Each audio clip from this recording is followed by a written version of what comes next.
Hello everyone, welcome to our channel MedGX. My name is Radhika Sharma and I am your chemistry educator. So students, जैसे कि हम लोग coordination compounds पढ़ रहे हैं NCERT से, in this session we'll be discussing about crystal field theory and metal carbonyls, which is the last topics of this particular chapter. So let's begin. Okay बेटा, सो crystal field theory हम start करने जा रहे हैं। हमने देखा कि वैलेंस बॉन्ड थ्योरी की कुछ लिमिटेशंस थी, वैलेंस बॉन्ड थ्योरी एक्सप्लेन नहीं कर पाई कलर के बारे में, why ligands are strong field weak field, इसके बारे में वीबीटी कोई बात नहीं करती थी। सो हमें नेक्स्ट थ्योरी की ज़रूरत पड़ी, that is our crystal field theory. So देखो, इन क्रिस्टल फील्ड थ्योरी हमने इस थ्योरी को बोला ये एक इलेक्ट्रोस्टैटिक मॉडल है जो कंसीडर करता है कि जो मेटल और लीगेंड का बॉन्ड है वो प्योरली आयनिक होता है। तो हमें कुछ एजम्पशंस इस थ्योरी में लेकर चलनी पड़ेगी। That is this particular theory is based on this electrostatic model, जो कि मेटल और लीगेंड के बीच की बॉन्डिंग को प्योरली आयनिक मान के चलता है। नाउ दे आर सेइंग कि हमारे पास जो लिगेंड्स हैं they are treated as point charges, हम उन्हें पॉइंट चार्जेस की तरह ट्रीट करते हैं इन केस ऑफ एनायंस और point dipoles in case of neutral molecule, जैसे अमोनिया। अमोनिया के ऊपर कोई चार्ज तो नहीं है लेकिन ये डाइपोलर तो है ना, डाइपोल तो है, यहाँ पे पोलर है, ये पार्शियली नेगेटिव ये पार्शियली पॉजिटिव, तो हम इसे पॉइंट डाइपोल मान के चलेंगे, पॉइंट डाइपोल कंसीडर करेंगे। एंड जो हमारे एनाइनिक लिगेंड्स हैं उनको हम पॉइंट चार्जेस मानकर चलेंगे। तो इस थ्योरी में ये कुछ बातें जो है वो हमें माननी पड़ेंगी। Now point dipoles in case of neutral ligands और एनाइन के केस में पॉइंट चार्जेस, ये बात हमने कर ली। अब कह रहा है कि जो 5d ऑर्बिटल्स होते हैं in an isolated gaseous metal atom. Isolated का मतलब क्या बेटा? आइसोलेटेड का मतलब ये कि जब मेटल अकेला है, मेटल के ऊपर किसी और का इन्फ्लुएंस नहीं है, तो उसे हम लोग क्या कह रहे हैं? Isolated metal. सो आप देखो, आइसोलेटेड गैसियस मेटल एटम में जितने भी पांचों के पांचों डी ऑर्बिटल्स होते हैं। अब तुम्हें पता है डी में तुम्हारे 5 ऑर्बिटल्स होते हैं, that is d x Y, D Y Z, D Z x, d x square Y square and D G square. इन सब की एनर्जी क्या होगी? सेम। इन सब की एनर्जी कैसी रहेगी बेटा? सेम रहेगी। सेम एनर्जी वाले ऑर्बिटल्स को हम लोग क्या कहते हैं? Degenerate orbitals. डीजेनरेट ऑर्बिटल्स कहते हैं जब इनकी एनर्जी सेम होती है। तो जब तक ये अकेला है, जब तक इस ये लिगेंड के इन्फ्लुएंस में नहीं आया है, इसकी एनर्जी, पांचों के पांचों ऑर्बिटल्स की एनर्जी कैसी रहने वाली है? सेम रहने वाली है, और हम इन्हें क्या कहेंगे?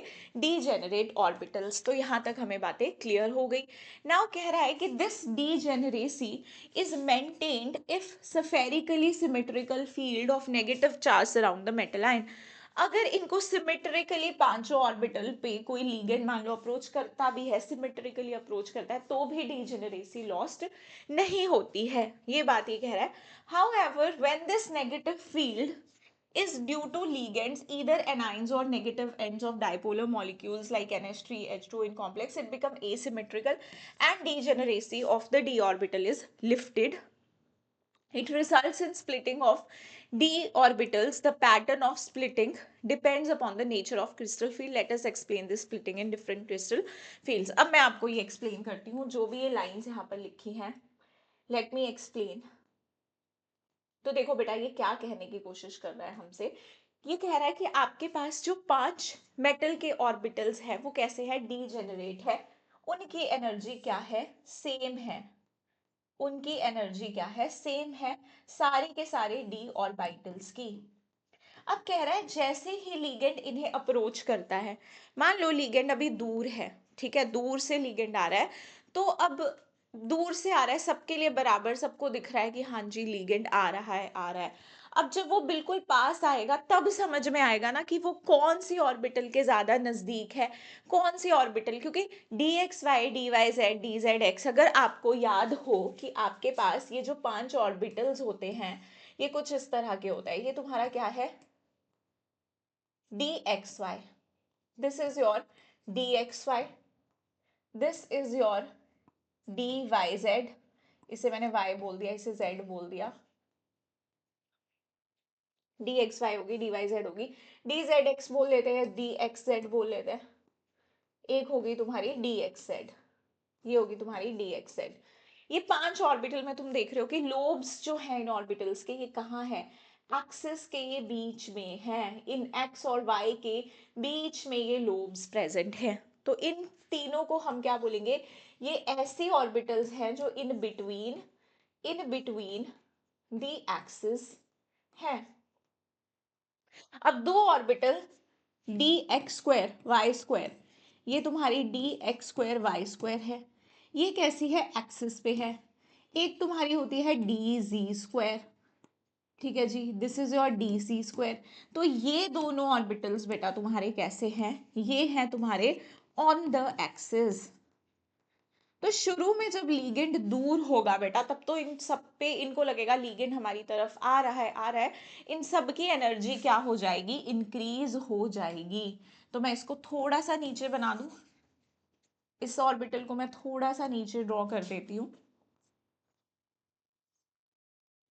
तो ये देखो, ये तुम्हारे पास डीजेनरेट ऑर्बिटल, तो क्या होगा कि इसकी एनर्जी थोड़ी सी इंक्रीज हो जाएगी। अब इन पांचों की एनर्जी इंक्रीज हुई है, 1 2 3 4 5, हाँ पांचों की एनर्जी इंक्रीज हुई है। अभी इसके बाद जब लीगेंड और पास आएगा तब समझ में आएगा कि लीगेंड तो हमें एक्स वाई एक्सिस से अप्रोच कर रहा है। हम पढ़ेंगे splitting in octahedral and tetrahedral. Octahedral complexes में जो लीगेंड होता है बेटा वो एक्स और वाई एक्सिस से अप्रोच करता है। तो तुम्हें पता है कि यहाँ पर ये जो मेरे ऑन द एक्सिस वाले ऑर्बिटल्स हैं इनको ज्यादा रिपल्शन फील होगा लीगेंड से। लीगेंड कैसा है, नेगेटिवली चार्ज है, ये जो ऑर्बिटल है उससे रिपल्शन फील करेगी। कौन सी ज्यादा फील करेगी, अगर लीगेंड यहाँ एक्सिस से आ रहा है तो इन्हें ज्यादा रिपल्शन फील होगी, इन बिटवीन दी एक्सिस वालियों को इतनी रिपल्शन फील नहीं होगी।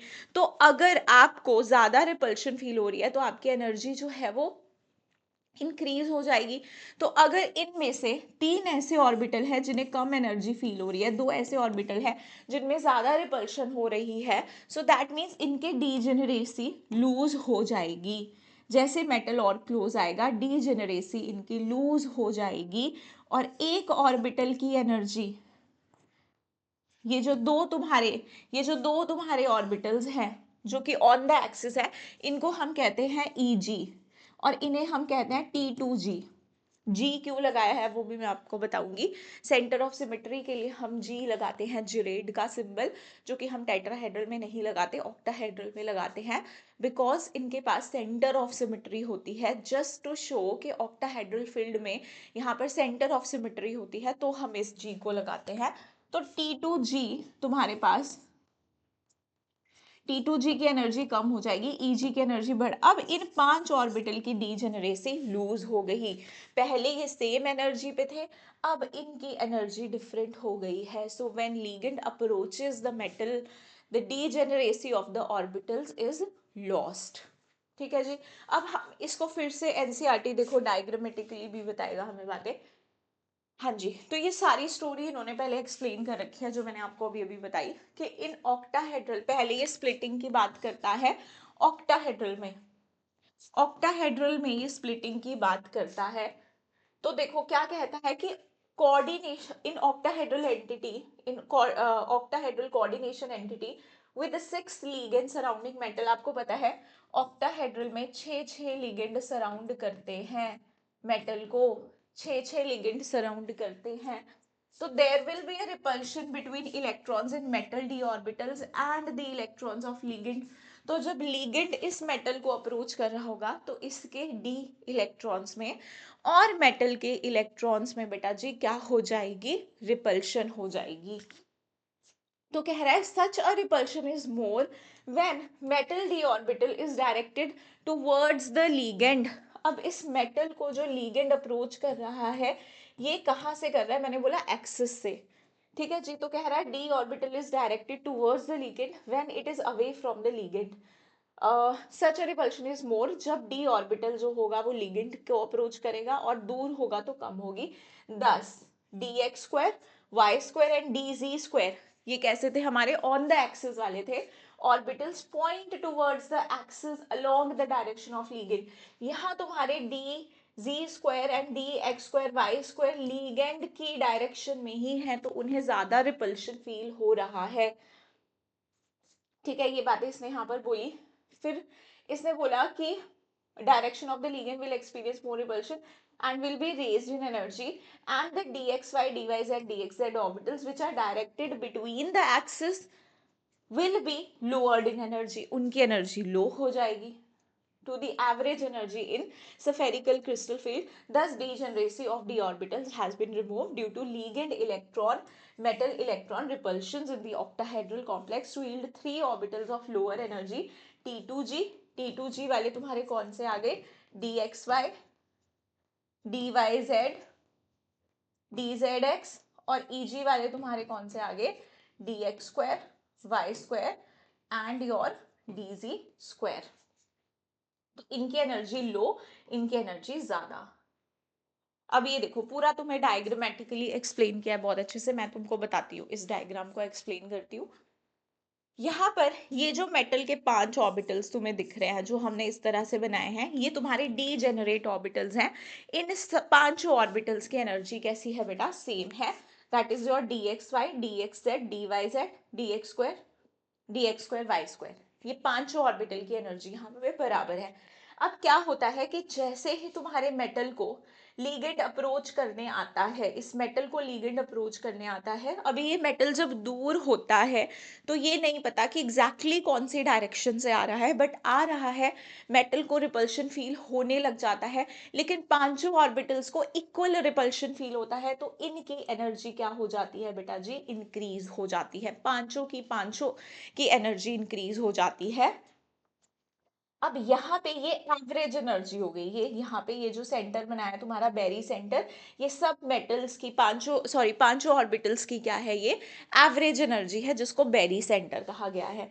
अब यहाँ पर क्या होगा कि जब फर्दर तुम्हारा लीगेंड मेटल के और पास आएगा, तो मेटल को जो ऑर्बिटल्स उसके एक्सिस पे पड़ी होंगी, जो कि D x square Y square और डी जी स्क्वायर है, उनको समझ में आ जाएगा कि लीगेंड तो हमारे ज्यादा करीब है और in between the axis value के ज्यादा करीब नहीं है।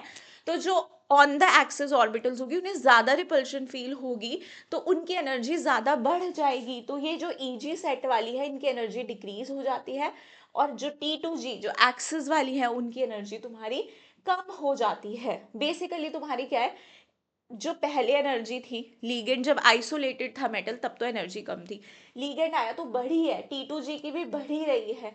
लेकिन हाँ, क्योंकि एक्सिस से ज्यादा अप्रोच कर रहा है तो उनको ज्यादा रिपल्शन फील हो रहा है, तो उनकी एनर्जी और इंक्रीज हो गई है। इनसे तो इन दोनों की एनर्जी ज्यादा ही होती है। ठीक है जी, तो मोस्टली हम जब क्वेश्चन करते हैं तो हम इतना सा डायग्राम बनाते हैं, ये वाला पार्ट हम नहीं दिखाते, बट हमें ध्यान रखना होता है कि आइसोलेटेड मेटल की एनर्जी लो होती है और लीगेंड जब अप्रोच कर लेता है तो एनर्जी बढ़ ही जाती है मेटल की। चलिए, इतनी बातें हमें क्लियर हो गई।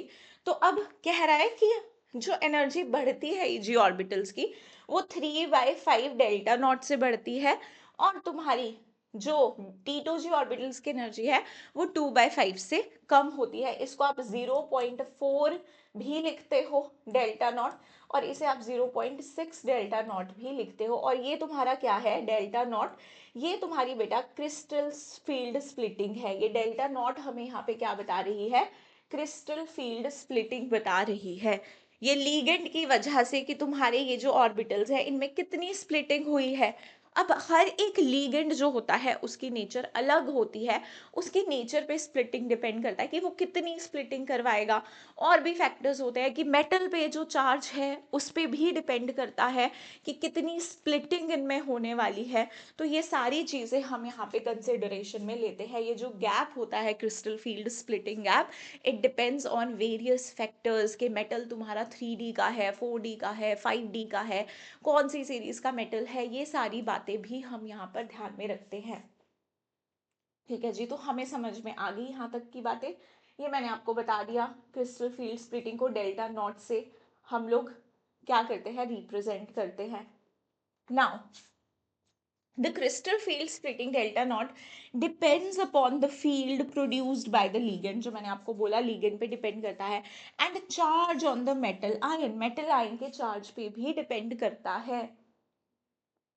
ठीक है जी, अब देखो, some ligands are able to produce strong fields, in which case the splitting will be large, whereas other produce weak field where the splitting will be low। आ गया हमारे strong field ligand, week field ligand का concept. कह रहा है कुछ ligands ऐसे होते हैं जो बहुत स्ट्रॉन्ग फील्ड अप्लाई करते हैं, उस केस में ये गैप बढ़ जाता है, और कुछ लीगेंड्स होते हैं जो इतनी स्ट्रॉन्ग फील्ड नहीं लगाते, तो वहाँ ये गैप कम देखा गया, और ऐसे लिगेंड्स को बेटा क्या बोला गया, वीक फील्ड। तो इस क्रिस्टल फील्ड, ये जो हमारी क्रिस्टल फील्ड स्प्लिटिंग है, इसके बेसिस पे हमने कुछ लिगेंड्स को स्ट्रॉन्ग फील्ड बोला, और कुछ लिगेंड्स को हम लोगों ने वीक फील्ड लिगेंड बोला। ठीक है, तो देखो, अब जब हम लोग कोऑर्डिनेशन पढ़ते हैं तो हम क्रिस्टल फील्ड स्प्लिटिंग में और भी चीजें पढ़ते हैं, लेकिन एनसीईआरटी सीरीज में हम लोग स्ट्रिक्टली जो एनसीईआरटी में चीजें दी गई हैं सिर्फ वहीं तक इस लेक्चर को, इस सेशन को रखेंगे।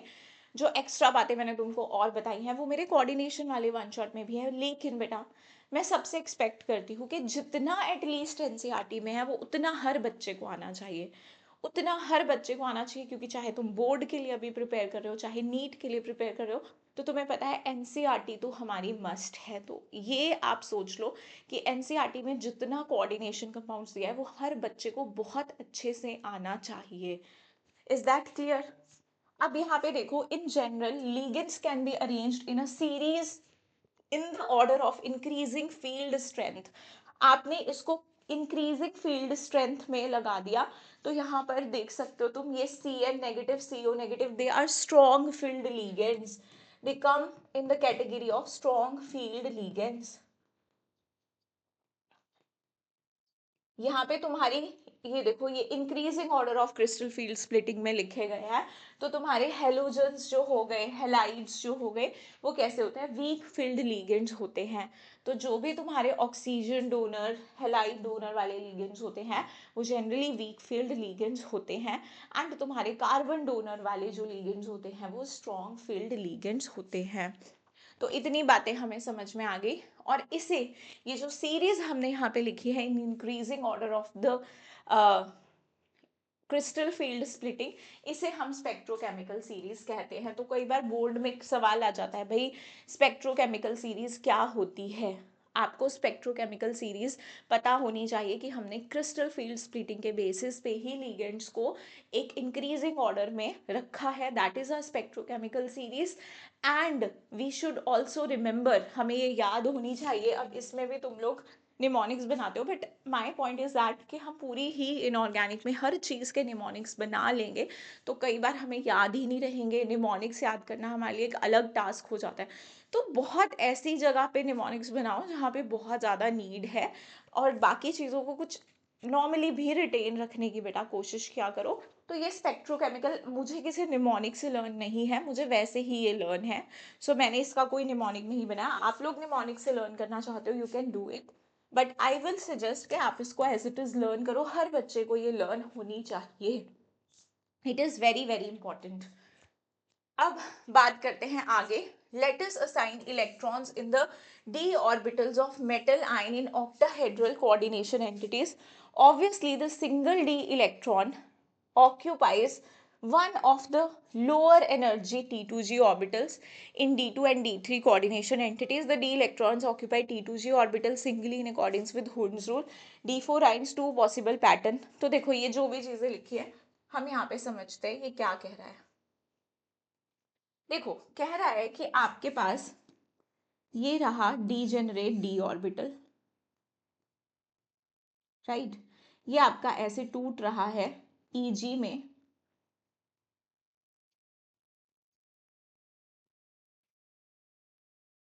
ये आपका टूट रहा है Eg में एंड T2G में। एक और केस बनाती हूं मैं यहाँ पर, ये भी आपका Eg में एंड T2G में स्प्लिट कर रहा है। This is your T2G, this is your Eg, T2G, Eg। कह रहा है जब तक आपको D3 तक फिलिंग करनी है, अब आपके पास एक ऐसा मेटल आ गया जिसकी कॉन्फ़िगरेशन निकल के आ रही है D3, आपका लिगेंड चाहे स्ट्रॉन्ग है चाहे वीक है, यहाँ पे मैं बोल देती हूँ कि ये तुम्हारा स्ट्रॉन्ग फील्ड लिगेंड है, ये तुम्हारा, या पहले वीक, ये तुम्हारा वीक फील्ड लिगेंड है, ये तुम्हारा स्ट्रॉन्ग फील्ड लिगेंड है। तो 1 2 3 वालों को तो कोई फर्क नहीं पड़ेगा, जब D1 कॉन्फ़िगरेशन है तुम भर दोगे एक इलेक्ट्रॉन, D2 कॉन्फ़िगरेशन आएगी तो तुम दूसरा भर दोगे, D3 आएगी तुम तीसरा भर दोगे। अब सेम तुम्हारा स्ट्रॉन्ग में भी ऐसे ही जाएगा 1 2 3, लेकिन कह रहा है कि जब आपके पास D4 आ गया, अब आपको फैसला लेना है कि आपका जो फोर्थ इलेक्ट्रॉन होगा वो वीक फील्ड में कहाँ जाएगा, Eg में रहने जाएगा या फिर T2G में ही रह जाएगा। तो देखो बेटा, वीक फील्ड में हमने क्या बोला कि वीक फील्ड लिगेंड ऐसे लिगेंड्स हैं जो आपके स्प्लिटिंग कम करवा रहे हैं। ये जो गैप है यहाँ पर ये कम है, ये डेल्टा नॉट कम है आपका, और डेल्टा नॉट कम है लेकिन पेयरिंग एनर्जी ज्यादा है। भाई चौथा जब इसके साथ रूम शेयर करेगा, 1 2 3 4 आप यहाँ रखोगे तो इसे भी कुछ ना कुछ रिपल्शन फील होगी, यहाँ पे भी एनर्जी लगेगी, ऊपर जाने में भी एनर्जी लगेगी कह रहा है, लेकिन ऊपर जाने में एनर्जी का इतना खर्चा नहीं है जितना यहाँ पेयरिंग का खर्चा है। तो वीक फील्ड में क्योंकि ये गैप छोटा है, फोर्थ इलेक्ट्रॉन फटाफट से छलांग मार के चला जाएगा, सोचेगा यार मैं अकेला रहूंगा, मैं अकेला बैठ के रहूंगा, वो चला जाएगा Eg में। लेकिन जहां तुम्हारा स्ट्रॉन्ग फील्ड लिगेंड होगा वहां पर तुम्हारा ये जो फोर्थ इलेक्ट्रॉन होगा इसके लिए गैप ज्यादा होगा, डेल्टा नॉट ज्यादा होगा पेयरिंग एनर्जी से। तो भाई ये सोचेगा इतना खर्चा करके मैं ऊपर रहने जाऊं, यहाँ पे मैं इसी के साथ एडजस्ट कर लेता हूँ, फोर्थ इलेक्ट्रॉन तुम्हारा T2G में, तो यहाँ पे पेयरिंग हो जाती है। तभी हम कहते हैं कि स्ट्रॉन्ग फील्ड लिगेंड आपके पेयरिंग करवा देते हैं। तो आपको ये बात समझ में आ गई कि स्ट्रॉन्ग फील्ड के केस में rather than going to Eg हम T2G में ही रहना पसंद करेंगे। फिर फिफ्थ की बारी आएगी D5, तो 5 यहाँ जाएगा लेकिन यहाँ पे ये यहीं रहेगा। सिक्स्थ की बारी आएगी, अब इसके पास कोई ऑप्शन नहीं है, ये कह रहा है यहाँ भी एनर्जी खर्च करनी है, ऊपर जाने में भी तो थोड़ी बहुत खर्च ही हो रही है, दोनों जगह सेम ही तरह का रहना है, तो मैं अब यहाँ रह लेता हूँ 1 के साथ। सिमिलरली सेवेंथ वाला यहाँ, एट्थ वाला यहाँ, नाइन्थ वाला यहाँ, टेंथ वाला यहाँ। अब इस केस में 6 वाला यहाँ, ठीक है। तो देखो अब तुम्हारे पास 1 2 3 4 5 6 है ना, ये कहानी चल रही है अभी तक। अब उसके बाद सेवेंथ वाला ऊपर जाएगा, एट्थ वाला भी ऊपर जाएगा, नाइन्थ वाला भी ऊपर जाएगा, टेंथ वाला भी ऊपर ही जाएगा। तो आप देख रहे हो कि हमारे पास D1 D2 D3 को तो कोई फर्क नहीं पड़ा, 1 2 3 1 2 3, जब फोर्थ आया तो कॉन्फ़िगरेशन बदली, यहाँ ऊपर चला गया, यहाँ पे तुम्हारी कॉन्फ़िगरेशन, इसे मैं इरेज करूं, अगर तुम लिखोगे कॉन्फ़िगरेशन, देखो स्ट्रॉन्ग फील्ड के केस में तुम्हारी D1 की कॉन्फ़िगरेशन कितनी आई, T2G1, यहाँ भी तुम्हारी D1 की कॉन्फ़िगरेशन कितनी आई, T2G1, D2 की कॉन्फ़िगरेशन कितनी आई, T2G2, D2 की कॉन्फ़िगरेशन कितनी आई, T2G2, D3 की कितनी आई, T2G3, D3 की कितनी आई, T2G3। तो इन कॉन्फ़िगरेशंस को तो कोई फर्क नहीं पड़ रहा है स्ट्रॉन्ग वीक, लेकिन जैसे ही D4 I, this will be your T2G3, Eg1 and this will be your T2G4। फिर आई तुम्हारी D5 की बारी, तो तुम क्या लिखोगे, T2G3 Eg2। यहाँ D5 में, अच्छा मैंने यहाँ पे 4 अच्छा लिखा तो है, ऊपर हो गया, T2G5। यहाँ तुम देखो D6 में, अब D6 की 5 तक भर गए तो आएगा तुम्हारे पास T2G4 Eg2।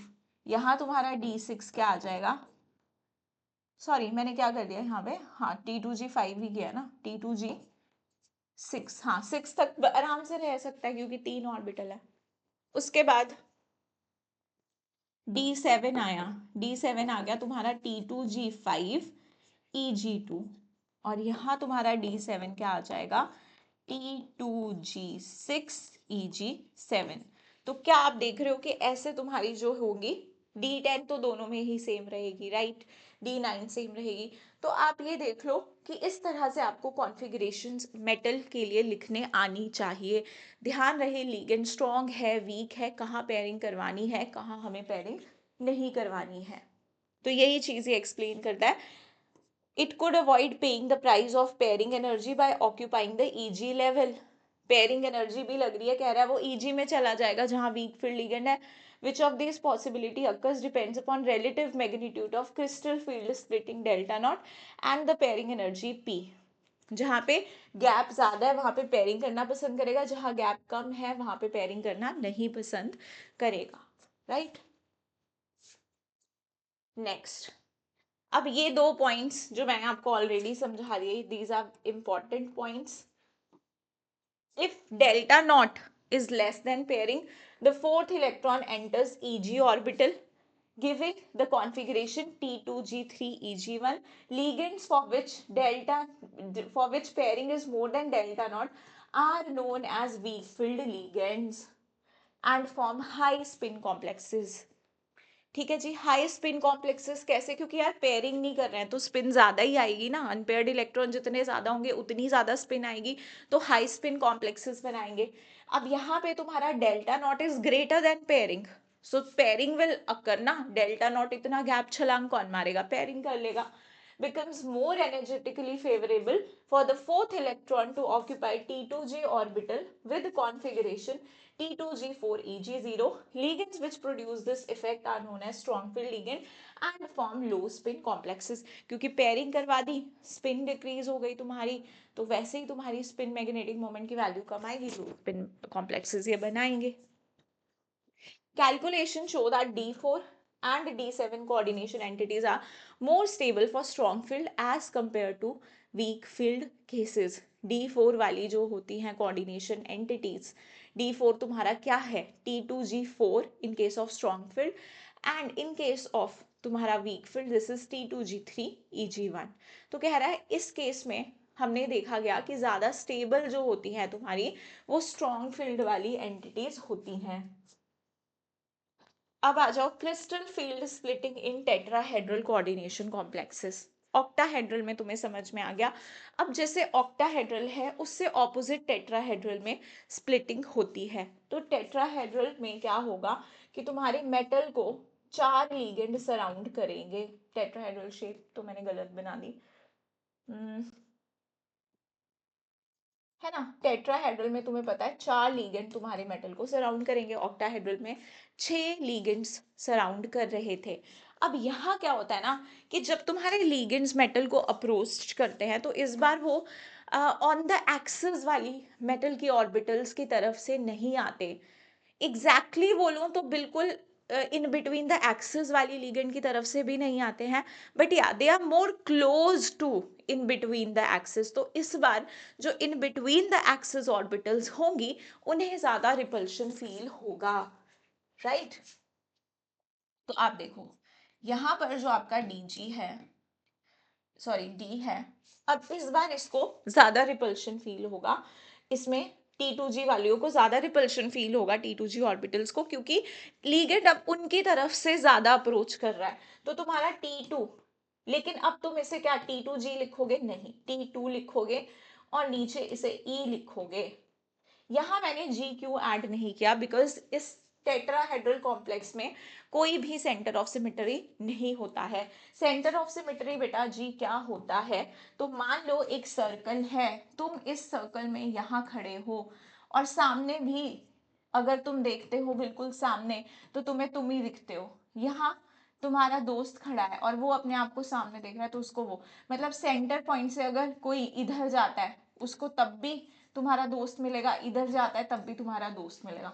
मतलब अगर यहाँ कैटरीना कैफ खड़ी है तो सोचो यहाँ भी एक कैटरीना कैफ खड़ी होगी, तो बीच में से जब तुम जाओगे तो इधर भी तुम्हें कैटरीना मिलेगी, इधर भी, तुम्हें तो समझ ही नहीं आएगा यार कहाँ जाएं ऑटोग्राफ लेने, है ना। सिमिलरली अगर यहाँ पर तुम देखो कि रणबीर कपूर खड़ा है, इधर भी रणबीर, तुम बीच में हो, तुम्हें समझ ही नहीं आएगा यार मैं इधर जाऊं, ये असली है ये असली है।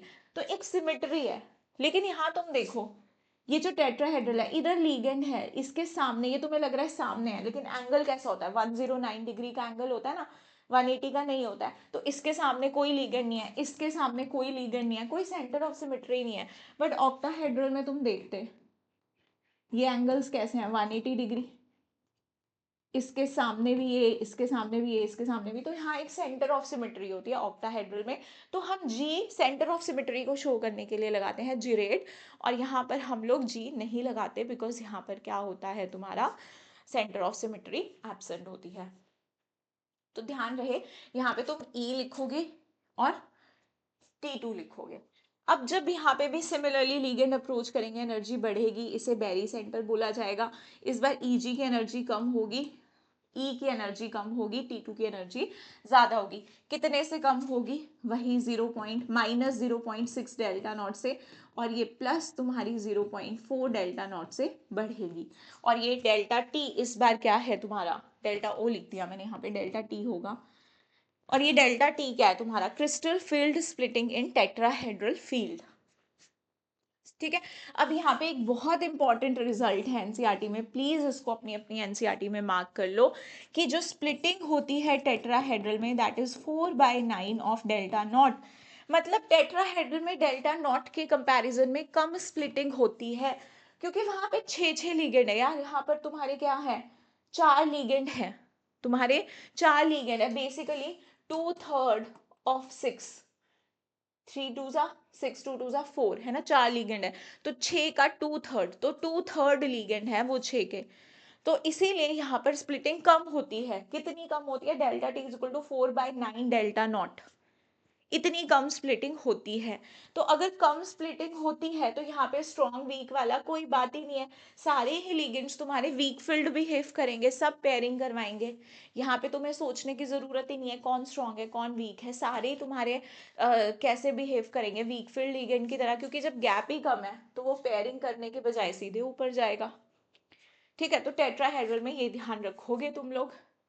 तो हमारे पास यहाँ पर देखो, इन tetrahedral coordination entity d orbital splitting is inverted and is smaller as compared to octahedral field splitting। कितनी smaller, ये consequently orbital splitting energies are not sufficiently large for forcing pairing। इतनी ज्यादा लार्ज है ही नहीं कि वो पेयरिंग करवा पाए, and therefore low spin complexes, low spin configurations are rarely observed, इसीलिए लो स्पिन कॉन्फ़िगरेशन यहाँ पे ऑब्जर्व नहीं होती है, हाई स्पिन कॉम्प्लेक्सेस ही बनते हैं। The subscript G is used for octahedral and square planar complexes which have center of symmetry. Since tetrahedral complexes lack symmetry, G subscript is not used with energy levels। मैंने आपको ये चीज already ही समझा दी। अब आ जाओ यहाँ पर, कह रहा है in the previous unit we learned that one of the most distinctive properties of transition metal complexes is their wide range of colours. यहाँ पे ये आपसे कलर्स की भी बात करेगा। ठीक है, तो यहाँ पे कॉम्प्लेक्सेस के पास कलर्स होता है, this means that some of the visible spectrum is being removed from white light as it passes through samples, so the light that emerges is no longer white, the color of complex is complementary to that is observed। जैसे VIBGYOR है ना, violet अगर वो मान लो तुम्हारा absorb कर रहा है तो वो तुम्हें येलो दिखाई देगा, इस तरह से कॉम्प्लीमेंट्री कलर्स दिखाई देते हैं। if green light is absorbed by the complex it appears red, हमें वो उसका complementary color दिखाई देता है। table 9.3 gives the relationship of different wavelength absorbed and color observed। अब ये कलर की बात कर रहा है, तो मैंने तुम्हें बताया ऑलरेडी कि जो तुम्हारे कोऑर्डिनेशन कॉम्प्लेक्सेस होते हैं उनमें कलर किस लिए आता है, डी ट्रांजिशन की वजह से। स्टेबल पे बाद में आते हैं, पहले ये वाला पैराग्राफ पढ़ते हैं। कह रहा है colour in coordination compounds can be readily explained in terms of crystal field theory. अब हम इसको एक्सप्लेन कर सकते हैं क्योंकि हमें क्रिस्टल फील्ड थ्योरी आती है। Consider for example the complex, titanium का कॉम्प्लेक्स हमने ले लिया, titanium H2O 6 3 positive, titanium is in +3 oxidation state, titanium is 22, so this is your 3d2 4s2, 3 electron चले गए तो टाइटेनियम 3 प्लस क्या बन गया तुम्हारा 3d1, इसके पास 1 इलेक्ट्रॉन है। तो ये कैसे है, 6 लिगेंड ऑक्टाहेड्रल में इसके डी ऑर्बिटल कैसे स्प्लिट करेंगे बताओ, Eg T2g, T2g में है 1 इलेक्ट्रॉन। अब ये क्या करेगा, एक सूटेबल एनर्जी की वेवलेंथ एब्जॉर्ब करेगा, ऊपर Eg में जाएगा, क्योंकि Eg इसका घर नहीं है, थोड़ी देर वहां घूमेगा फिरेगा मस्ती करेगा, फिर स्टेबिलिटी तो अपने घर में वापस आके मिलती है, तो क्या करेगा थोड़ी देर बाद वापस आ जाएगा, इसमें घूमेगा फिरेगा आएगा और फिर एक वेवलेंथ ये एमिट करेगा। ठीक है, एक वेवलेंथ जो इसने ऑब्जर्व करी थी उसे एमिट करेगा, जिसकी वजह से हमारा क्या होगा, कलर शो होगा। सो कह रहा है this is an octahedral complex with single electron that is 3d1 system in metal d orbital is available for the electron is empty Eg level. The next highest state available for electron is Eg level. If light corresponding to energy of blue green region is absorbed, अगर इसने absorb ऊपर जाने के लिए absorb किया था, blue green color is absorbed by the complex, it would excite the electron from T2g level to Eg level. T2g से Eg में excite हो गया, Consequently, the complex appears violet in color. जब वापस आएगा तो हमें violet दिखाई देगा, complementary color दिखाएगा. The crystal field theory attributes the color of the coordination compounds by to dd transition. तो यहाँ पर ये D है, ये भी D है, तो dd transition की वजह से हमें color दिखाई देता है। कोऑर्डिनेशन कॉम्प्लेक्सेस में जो कलर दिखाई देता है वो किसकी वजह से होता है, डी ट्रांजिशन की वजह से। बाकी और मेटल लिगेंड वगैरह भी होते हैं, लेकिन वो बात हमसे एनसीईआरटी नहीं करता है। जैसे कुछ कॉम्प्लेक्सेस के कलर दे रखे हैं, येलो अगर एब्जॉर्ब किया तो दिखता वॉयलेट है, ब्लू ग्रीन एब्जॉर्ब किया तो रेड दिखेगा, ब्लू एब्जॉर्ब किया तो येलो दिखेगा, रेड तो ब्लू, ब्लू ग्रीन तो वॉयलेट, इस तरह से। ठीक है, ये एक्साइटेशन बताई है T2g से Eg, टाइटेनियम H2O 6 3 पॉजिटिव में। तो ये एग्जाम्पल हमसे पूछा जा सकता है एग्जाम में, तो प्लीज इसे ध्यान रखिएगा। It is important to note that in the absence of ligand crystal field splitting does not occur.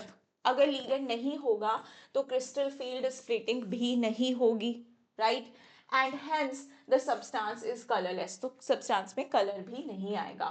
Now for example, removal of water from TiH2O6Cl3 on heating, तो क्या होगा, it on heating renders it's colourless. अगर हम water ही remove कर देंगे, ligand ही remove कर देंगे तो कलरलेस हो जाएगा। Similarly anhydrous copper sulphate is white, बचपन में पढ़ते थे ना कि अगर कॉपर सल्फेट से पानी उड़ गया तो उसका कलर जो है ब्लू, वो ब्लू से वाइट कलर का हो जाएगा, राइट?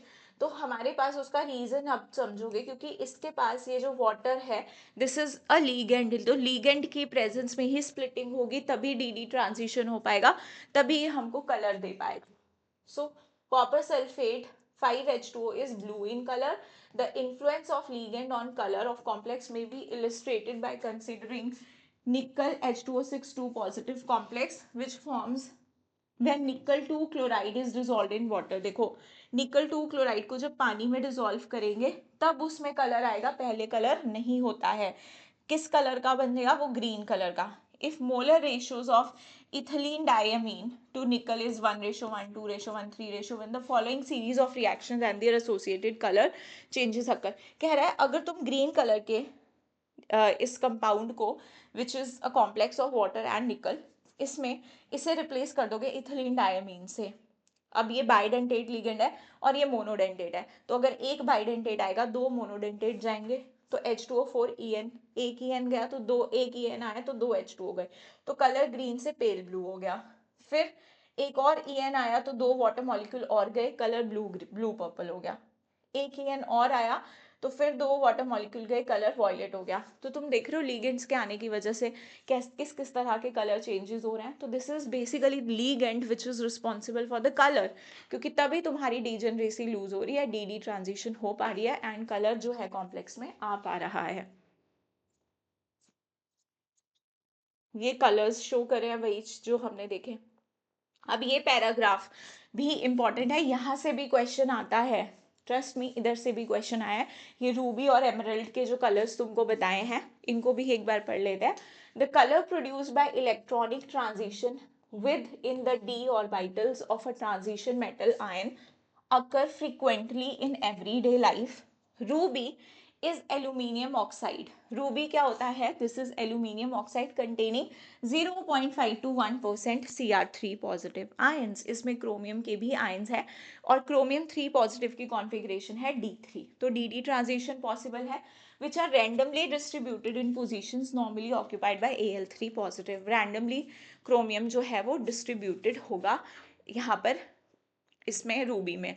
तो कह रहा है we may view the chromium 3 species are octahedral, chromium 3 की ऑक्टाहेड्रल होती है, complexes incorporated in alumina lattice, dd transition at these centers give rise to the color। तो ये सुंदर सा रूबी का कलर dd ट्रांजिशन की वजह से ही आता है, क्योंकि क्रोमियम जो होता है that is D3 and dd transition happens, तो हमें कलर देखने को मिलता है। कह रहा है इन एमरल्ड, एमरल्ड बहुत सुंदर सा ग्रीन कलर होता है जो मोस्टली लोग पहनना पसंद करते हैं। तो ये एमरल्ड बेसिकली ये क्या है तुम्हारा, this is beryl, beryl is B3Al2 Si6O18। the absorption band seen in ruby shift to longer wavelength, namely yellow, red and blue, causing emerald to transmit light in green region। तो ये green region में transmit करता है light. Emerald में भी क्या होता है कि क्रोमियम 3 प्लस आयंस जो होते हैं दे ऑक्यूपाई ऑक्टाहेड्रल साइट्स, ठीक है, बेराइल में। तो यहाँ पे भी डी ट्रांजिशन होगी और यहाँ जो कलर आएगा वो जो तुम्हारी लॉन्गर वेवलेंथ की तरफ शिफ्ट हो जाता है, इसीलिए तुम्हारा यहाँ पे ग्रीन कलर आता है। रूबी में रेड आ रहा था लेकिन यहाँ पर ग्रीन आएगा। ये तुम्हारा रूबी है, ये एमरल्ड का फोटो है। ठीक है जी, इस पैराग्राफ को भी रीड कर लेना। अब आ गया limitations of crystal field theory. कह रहा है crystal field model is successful in explaining the formation, structures, color and magnetic properties of coordination compounds to a large extent. However, from the assumptions that the ligands are point charges, it follows that anionic ligands should exert the greatest splitting effect। कह रहा है जब हम उनको point charges मान ही रहे हैं तो ये I नेगेटिव वगैरह जिनको तुम वीक फील्ड लिगेंड बोल रहे हो ये तो स्ट्रॉन्ग होने चाहिए थे उस केस में, इनको तो ज्यादा स्प्लिटिंग करवानी चाहिए थी, बट ये तो वीक फील्ड लिगेंड है। The anionic ligands actually are found at the low end of the spectrochemical series. Further, it does not take into account the covalent character of bonding। तो कह रहा है जो बॉन्डिंग में covalent nature है, coordinate bond है, ये कैसे एक्सप्लेन करोगे जब तुम सारी चीजों इसको आयनिक मान के चल रहे हो कि अट्रैक्शन प्योरली आयनिक है, तो इसके बीच की बॉन्डिंग को कैसे एक्सप्लेन करोगे। तो कह रहा है ये कुछ वीकनेसेस थी सीएफटी की जो आगे एलएफटी ने एक्सप्लेन की, लिगेंड फील्ड थ्योरी ने एक्सप्लेन की, एमओटी ने एक्सप्लेन की, जो हम इस क्लास में नहीं पढ़ते हैं। ठीक है जी, तो ये तुम्हारी कुछ लिमिटेशंस थी क्रिस्टल फील्ड थ्योरी की। नेक्स्ट भी देखो कुछ क्वेश्चंस है, इनको ट्राई करना है, देखते हैं हम लोग इन क्वेश्चंस को भी। कह रहा है explain on the basis of valence bond theory NiCN4 2 negative ion is square planar structure in is diamagnetic and NiCl4 2 negative ion is tetrahedral geometry. वैसे हमने ये ऑलरेडी जब वीबीटी पढ़ी थी तो हमने ये पढ़ा था, एनसीईआरटी को एक्सप्लेन करती है, बट यहाँ पे देख लो NiCN4 2 पॉजिटिव, निकल की ऑक्सीडेशन स्टेट भाई कितनी निकलेगी यहाँ पे +2, यहाँ पे भी कितनी निकलेगी +2 निकलेगी, दोनों में तुम्हारी +2 ऑक्सीडेशन स्टेट है। But cyanide is a strong field ligand तो ये पेयरिंग करवाएगा। अब निकल 2 पॉजिटिव कितना होता है 3D8, ठीक है, 1 2 3 4 5 6 7 8, 3D8। अब ये क्या करवा देगा, पेयरिंग करा देगा। ये तुम्हारा 3D, ये 4s, ये 4p, पेयरिंग हो जाएगी अगर, तो क्या बन जाएगा हमारा, कुछ इस तरह से।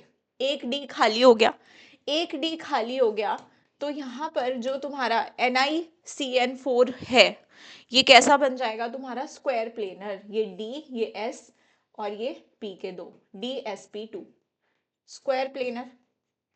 लेकिन अगर मैं बात करूं NiCl4 2 नेगेटिव की, तो यहाँ पे वीक फील्ड लिगेंड है, क्लोरीन पेयरिंग नहीं करवाएगा, तो तुम्हारा क्या बनेगा, sp3 NiCl4। ठीक है जी, तो इसीलिए वीक फील्ड है, स्ट्रॉन्ग फील्ड है, तो दूसरा वाला टेट्राहेड्रल बन रहा है, एक तुम्हारा स्क्वायर प्लेनर बन रहा है। अच्छा, हमसे क्या पूछा है, a planar structure is diamagnetic, unpaired electron नहीं है कोई भी, तो क्या होगा तुम्हारा, डाईमैग्नेटिक। वहां पे दो अनपेयर्ड इलेक्ट्रॉन बचेंगे NiCl4 वाले में, तो वो पैरामैग्नेटिक। ठीक है जी, ये भी हमने एक्सप्लेन कर दिया।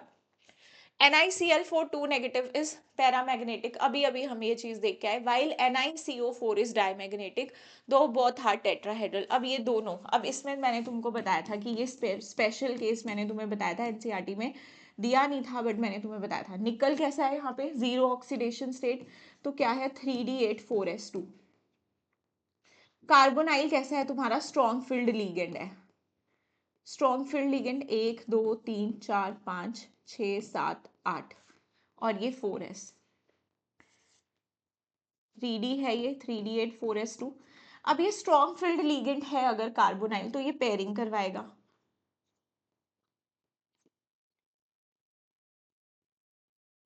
इसने पेयरिंग करवा दी। अब देखो 4s में इलेक्ट्रॉन है, हमें पता है हाइब्रिडाइजेशन के लिए s इज रिक्वायर्ड ओनली, तो जब भी ऐसा केस होगा s में इलेक्ट्रॉन्स दिखेंगे, s के डब्बे को मैंने तुम्हें बोला था तुम खाली करोगे, भेज दो d में, बच गया s, आगे क्या है तुम्हारा p, तो क्या बन जाएगा, ये sp3 बन जाएगा।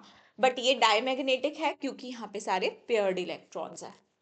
अब FeH2O6 3+ is strongly paramagnetic, whereas FeCN6 3 negative is weakly paramagnetic। तो देख लो, ये आयरन यहाँ पे +3 ऑक्सीडेशन स्टेट में है, यहाँ पे भी आयरन +3 ऑक्सीडेशन स्टेट में है।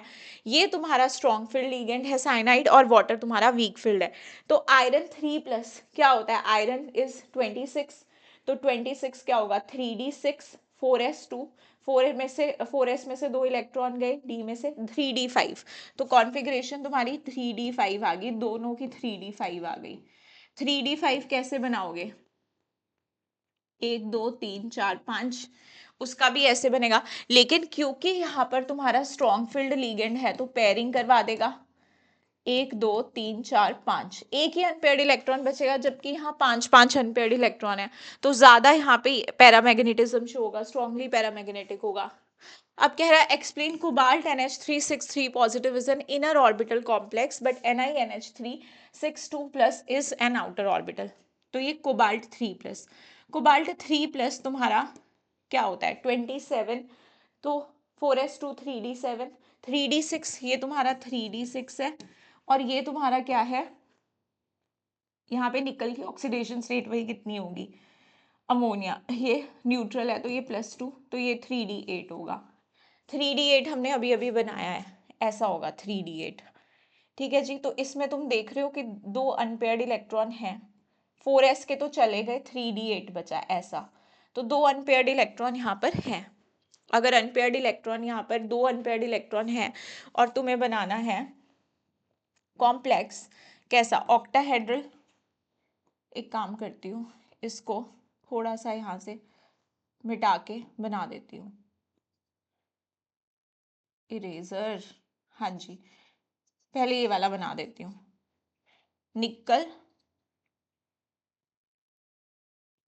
हाँ जी, तो हम बना रहे हैं निकल NH3 6 2+, यहाँ पे निकल 2+ कितना हो गया तुम्हारा, 3D8, 3D8 बना दिया। आगे क्या बचा होगा, 4s 4p 4d। ठीक है, अब यहाँ पर क्योंकि ये निकल 2+ है, तो अमोनिया कैसे बिहेव कर रहा है यहाँ पे as a weak field ligand, कोई पेयरिंग नहीं कराएगा, तो एस यूज होगा, पी के 3 यूज होंगे और हमारे टोटल 6 बॉन्ड बनने हैं, तो एक ये यूज हो गया, एक ये, 2 3 4 5 6 ये यूज हो गया, तो क्या बन गया sp3d2 बन गया।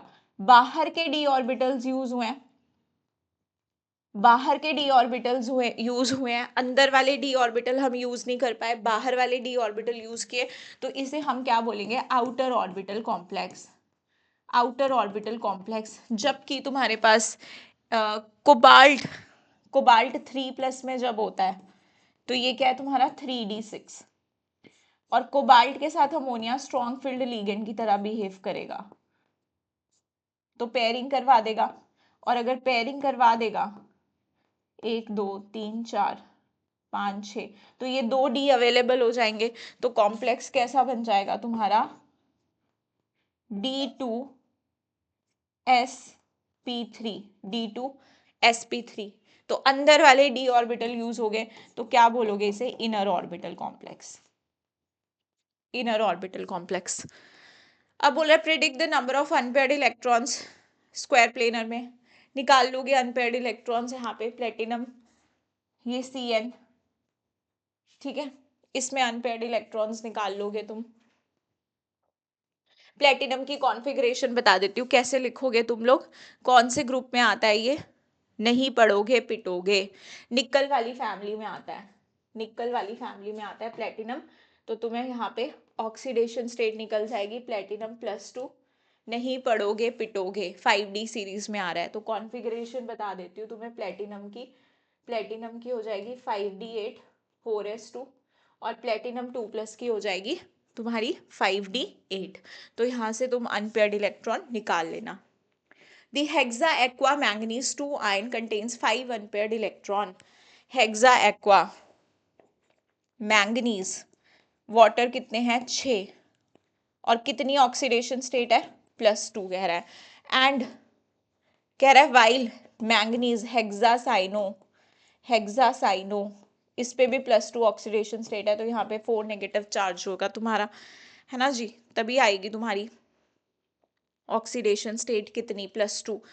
तो कह रहा है ये भी +2 ये भी +2, यहाँ पे ये भी +2 है तुम्हारा मैंगनीज, कह रहा है इसके पास 5 अनपेयर्ड इलेक्ट्रॉन है, क्योंकि मैंगनीज क्या होता है 3d5 4s2, ये 2 चले गए, मैंगनीज 2+ बचा 3d5, 1 2 3 4 5, कह रहा है इसके पास तुम्हारा कितना अनपेयर्ड इलेक्ट्रॉन है 1, क्योंकि ये क्या है स्ट्रॉन्ग फील्ड लिगेंड, तो क्या करा देगा पेयरिंग करा देगा, तो एक ही आएगा unpaired electron. Explain using crystal field theory, तो क्रिस्टल फील्ड में कुछ नहीं है, तुम ऐसे बना दो T2G और EG सेट बना दो, 1 2 3 4 5, ये बना दिया तुमने जब वाटर के साथ है मैंगनीज, जब साइनाइड के साथ है तो ऐसे बना दोगे 1 2 3 4 5, पेयरिंग हो जाएगी यहाँ पे, क्योंकि स्ट्रॉन्ग फील्ड लीगेंड है, तो इतना बोल दोगे कि cyanide is a strong field ligand, so pairing करवा देगा, and water is a weak field ligand, तो वो पेयरिंग नहीं करवाएगा, that's why this particular compound aqua वाला compound has 5 unpaired electrons. Simple, ये भी आ गया। अब आ रहा है bonding in metal carbonyls, metal carbonyls very very important, ये मेटल और कार्बन के बीच में यहाँ पर बॉन्ड होता है, तो कह रहा है द होमोलेप्टिक कार्बोनाइल्स, मतलब सब में कार्बोनाइल कार्बोनाइल ही लिगेंड होगा, तो कह रहा है formed by most of the transition metals, ये बनाते हैं metal carbonyls, the carbonyls have simple well defined structure, tetra carbonyl निकल, सभी पे यहाँ पे कैसा चार्ज होगा 0 0 वाला चार्ज होगा, तो यहाँ पे तुम देखो कुछ स्ट्रक्चर्स इन्होंने दे रखे हैं, पेपर में डायरेक्ट पूछ लेता है हमसे, जैसे NiCO4 tetrahedral, FeCO5 trigonal bipyramidal, और मेटल की ऑक्सीडेशन स्टेट 0 0, कार्बोनाइल कैसा है न्यूट्रल लिगेंड है, क्रोमियम CO6 इस तरह से ऑक्टाहेड्रल स्ट्रक्चर, MnCO10 ये तुम्हारा डाइमर बना रहा है, देखो एक MnCO5 अगर मैं लूं, अब एनसीईआरटी बात नहीं करता है हमसे EN रूल की, तो अकॉर्डिंग टू EN रूल अगर मैं यहाँ पे निकालूँ इसका, तो देखो मैंगनीज के पास कितने इलेक्ट्रॉन्स होते हैं, मैंगनीज का एटॉमिक नंबर है 25, अब कार्बोनाइल कितने देगा 2 5 है तो कितने देगा 10 35, तो अगर ये 36 आ जाता नंबर तो ये स्टेबल होता, तो ये क्या करता है, डायमर बना लेता है मैंगनीज मैंगनीज के बीच में बॉन्ड, तो एक इलेक्ट्रॉन इसको यहाँ से मिल जाता है, दोनों को, इसको इससे, तो 36 इलेक्ट्रॉन दोनों दोनों मैंगनीज के पास हो जाएंगे, स्टेबल हो जाएगा। अब यहाँ पे CO8, इसका भी स्ट्रक्चर पूछ लिया जाता है क्योंकि यहाँ पे ये दो ब्रिजिंग में लगे हुए हैं तुम्हारे CO ग्रुप्स, ठीक है। तो पेपर में डायरेक्टली इसका स्ट्रक्चर तुमसे पूछ लिया जाता है, याद रखना पड़ेगा तुम्हें। दो ब्रिजिंग CO है यहाँ पर, टर्मिनल्स पे कितने CO हैं, 3, और दो तुम्हारे कैसे हैं, ब्रिजिंग, टोटल कितने हैं, 8। तो याद रखना ये स्ट्रक्चर भी। अब ये बहुत इंपॉर्टेंट है भाई, ये बहुत ज्यादा इंपॉर्टेंट है, बॉन्डिंग इन मेटल कार्बोनाइल्स। देखो होता क्या है, ये पाई एक्सेप्टर लिगेंड्स होते हैं, ज्यादा पाई एक्सेप्टर लिगेंड्स हमारे सिलेबस में नहीं है, एक कार्बोनाइल ही है। तो यहाँ पे इसको समझ लो, वैसे और भी ऐसा नहीं है कि सिर्फ एक ही दुनिया में इकलौता पाई एक्सेप्टर लिगेंड है। जितने भी सेकंड पीरियड के एलिमेंट्स होंगे जो पाई बॉन्ड बना रहे होंगे, उनके पास पाई स्टार ऑर्बिटल भी अवेलेबल होगा, तो वो सारे तुम्हारे पाई एक्सेप्टर की तरह काम करते हैं, ठीक है। ये तुम्हारे सिग्मा डोनर पाई एक्सेप्टर टाइप के लिगेंड्स हैं। तो यहाँ पे देख लो, कार्बोनाइल हमने लिया हुआ है यहाँ पे। तो कार्बोनाइल के पास क्या, पहले तो कार्बोनाइल का स्ट्रक्चर समझ लो यार, तुमको कार्बोनाइल के स्ट्रक्चर में प्रॉब्लम होती है। कार्बोनाइल ऑक्सीजन, ऐसे C और O के बीच में बॉन्ड है। ऑक्सीजन के पास कितने अनपेयर, कितने इलेक्ट्रॉन्स होते हैं वैलेंट शेल में, 6 होते हैं। कार्बन के पास कितने होते हैं, 4 होते हैं। ऑक्सीजन तो 2 बॉन्ड बनाएगा, स्टेबल हो जाएगा। ऑक्सीजन तो अपना 2 बॉन्ड बनाएगा, ऑक्टेट अचीव हो जाएगा। क्या कार्बन का ऑक्टेट अचीव हुआ, 1 2 3 4 5 6, नहीं, यहाँ पे तो 6 ही है। तो ये ऑक्सीजन क्या करेगा, अपने ये 2 इलेक्ट्रॉन्स इसको कोऑर्डिनेट बॉन्ड के थ्रू दे देगा, कोऑर्डिनेट बॉन्ड के थ्रू दे देगा इसको इलेक्ट्रॉन्स अपने, तो इसका भी ऑक्टेट कंप्लीट हो जाएगा और ऑक्सीजन का भी कोई नुकसान नहीं होगा, क्योंकि उसने भी अपना ऑक्टेट खराब नहीं किया, उसने कोई शेयरिंग थोड़ी किया, उसने तो अनइक्वल शेयरिंग की, सिर्फ अपने इलेक्ट्रॉन्स दिए हैं। तो ये जो तीसरा बॉन्ड होता है, ये तुम्हारा कोऑर्डिनेट बॉन्ड होता है, ठीक है। यहाँ अब इस कार्बन के पास देख लो, एक लोन पेयर है डोनेट करने के लिए, कार्बन लेस इलेक्ट्रोनेगेटिव है तो डोनेट कर देगा आराम से। तो कार्बन के पास ये जो इलेक्ट्रॉन्स हैं, ये क्या करेगा, मेटल को, क्योंकि मेटल के पास तो वेकेंट ऑर्बिटल होते हैं, तुम्हें पता है, इसके पास तो वेकेंट ही ऑर्बिटल्स होंगे, तो ये क्या कर लेगा, इलेक्ट्रॉन इसको दे देगा थ्रू कोऑर्डिनेट बॉन्ड। पहला बॉन्ड बन रहा है, कैसा बॉन्ड है, सिग्मा बॉन्ड, सिग्मा बॉन्ड। तो हम इसे क्या बोलेंगे, भाई ये सिग्मा डोनर है, ठीक है, सिग्मा डोनर है। The metal carbon bond in metal carbonyl possesses both sigma and pi character. The metal carbon sigma is formed by the donation of lone pair of electrons on the carbonyl carbon into vacant orbital of metal. तो इसने अपना क्या दे दिया, अपना lone pair दे दिया, metal को sigma bond बना लिया। अब देता है ना, लेकिन बदले में ये लेता भी है उससे, मेटल से। इसने उसको इलेक्ट्रॉन दिया बट बदले में लेगा, और ज्यादा लेता ही है। तो देखो, अब ये है कार्बन, सेकेंड पीरियड का एलिमेंट है ये। इसके पास क्या होते हैं, ये पाई बॉन्ड बना रहा है ना, पाई बॉन्ड बना रहा है, तो इसके पास पाई स्टार भी होगा, anti bonding orbital. Molecular orbital में पढ़ते हो ना, अगर पाई होता है तो पाई स्टार भी एग्जिस्ट करता है। अब वो पाई स्टार खाली होता है, ये बनाया है पाई स्टार, ये दिखाया तुम्हारी एनसीईआरटी में पाई स्टार बना के। तो ये क्या करेगा ना बेटा, कि मेटल के ऑर्बिटल में डी में भी इलेक्ट्रॉन्स होते हैं, मेटल कहाँ से देगा, अपने डी ऑर्बिटल में से देगा, और ये कहाँ करेगा, अपने पाई स्टार में एक्सेप्ट करेगा। तो ये बैक बॉन्डिंग हो रही है एक तरह से, डी पाई पी पाई बॉन्डिंग हो रही है। मेटल से लीगेंड अब इलेक्ट्रॉन ले भी रहा है। इससे पहले तुमने सिर्फ ऐसे लीगेंड्स देखे थे, यूनिडेंटेड लीगेंड्स, ऐसे वाले यूनिडेंटेड लीगेंड्स या डाइडेंटेड लीगेंड्स, जो सिर्फ दे ही रहे थे, जो इलेक्ट्रॉन्स दे ही रहे थे। लेकिन अभी तुमने ऐसा लिगेंड देखा कि जो इलेक्ट्रॉन्स दे भी रहा है और उसके बदले में इलेक्ट्रॉन्स ले भी रहा है।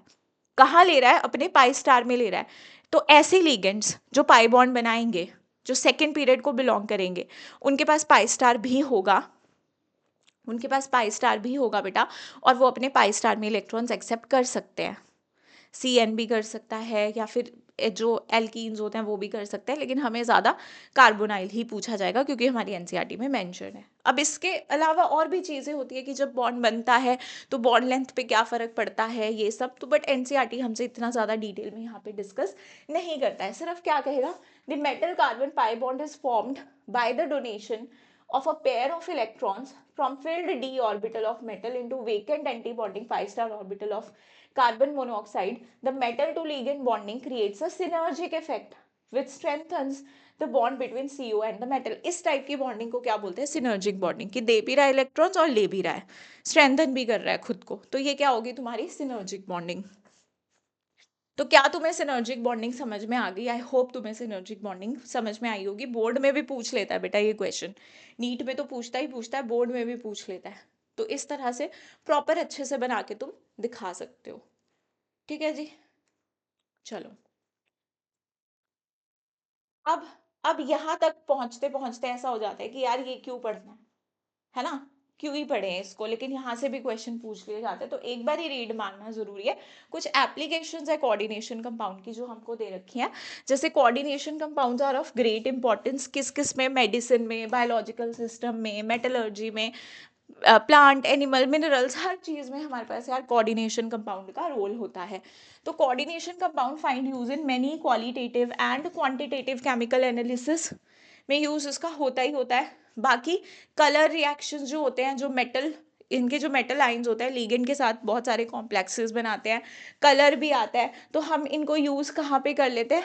For detection and estimation by classical and instrumental methods of analysis. Detection में यूज कर लेते हैं जो हमारे मेटल आयंस होते हैं उनकी डिटेक्शन के लिए।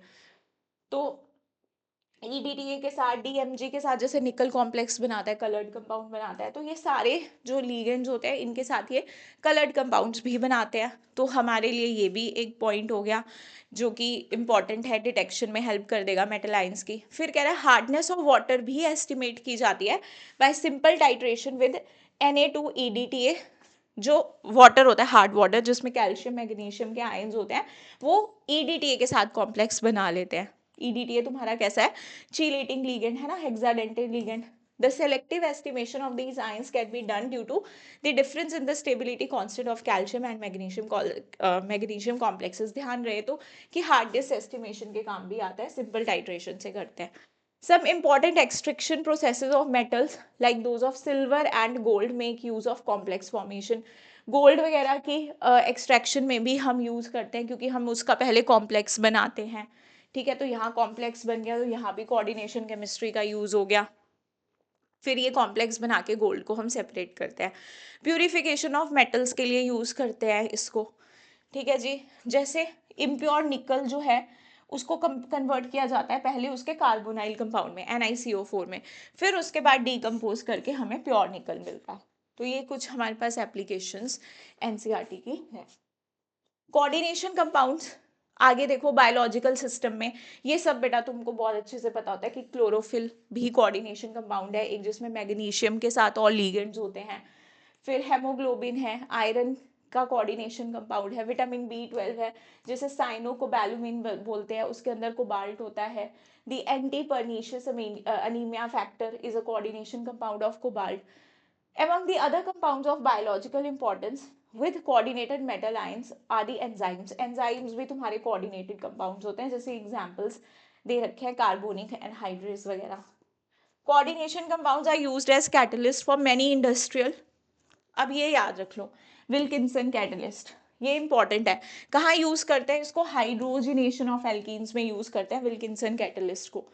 Articles can be electroplated with silver and gold much more smoothly and evenly from solutions of complexes AgCN, यहाँ पे भी complex बन रहा है, AuCN2 negative, then from a solution of simple metal ions। simple metal ions से ज़्यादा ये जो complex ions होते हैं इसके साथ हम लोग इलेक्ट्रोप्लेटिंग कर सकते हैं। In black and white photography the developed film is fixed by washing with hypo solution which dissolve. तो ब्लैक एंड वाइट फोटोग्राफी में भी तुम्हारे ये कॉम्प्लेक्स कंपाउंड्स यूज हो रहे हैं भाई। इतने सारे यूजेस हैं कोऑर्डिनेशन कंपाउंड के। ठीक है, तो ये बता रहा है कि अब जो ये है कि ग्रोइंग इंटरेस्ट बढ़ रहा है कोऑर्डिनेशन कंपाउंड्स में, चीलेट थेरेपीज वगैरह भी होने लगी है मेडिकल केमिस्ट्री, मेडिसिनल केमिस्ट्री में। तो कह रहा है कि अभी जो हम लोग ट्रीटमेंट जो कर रहे हैं इसके साथ, that is the presence of metals in toxic proportions. Metal जो होते हैं उनका एक प्रोपोर्शन होता है प्लांट्स के अंदर भी, उतने प्रोपोर्शन में होने चाहिए, उससे ज़्यादा में हो जाएंगे तो टॉक्सिक हो जाएंगे।